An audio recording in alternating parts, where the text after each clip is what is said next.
All right, guys, today we're going to do a video on point of view. So if you look at the sheet that I have on the screen, it says point of view is how a person thinks or feels about something. Both narrators in stories and speakers in poems have points of view. The background and culture of an author can influence or affect the author's point of view. So we're going to look at the comic strip below and look at the story that's playing out, and then we'll answer some questions to determine different points of view. All right, so we can see in our comic strip, we have a little boy and a little girl. The boy is saying, "I'm not used to all this quiet, cousin." His cousin replies with, "Yeah, I bet it's different than living in the city."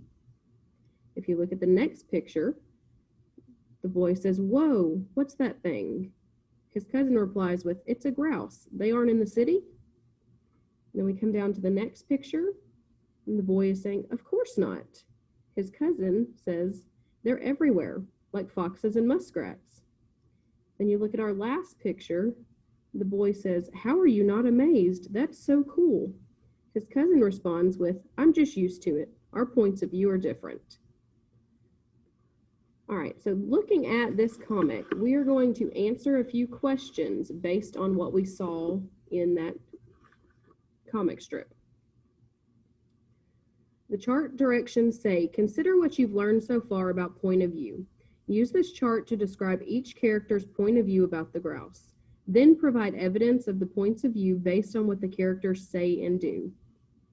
All right, so we're going to start with the city cousin. This is the boy from our comic strip. So we need to answer what the character's point of view is about the grouse. Now we know based on this comic strip that the boy from the city seems to be very interested. He even says, "That's so cool." So we know by what he is saying that he thinks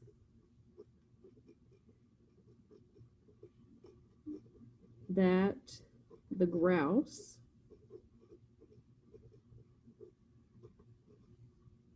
is cool. All right, so what evidence do we have to support this? If you are looking back to the comic strip, we can take this quote right here because he's confused on why his cousin is not amazed by it. He also says it's cool. We can also look at his different facial expressions. He seems very interested in this grouse because he's never seen them before. So we'll go ahead and write that quote down that says, "How are you not amazed?"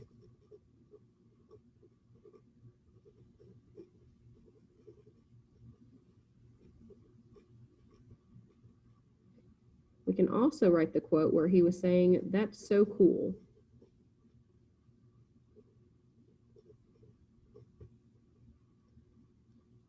All right, let's move on to the country cousin. This would be the girl in our comic. So we need to answer the same two things about her. First, we need to know what her point of view is about the grouse. All right, so based on what she is saying, we can tell that she really isn't too impressed by it. It's something that she sees all the time. So we can say that she thinks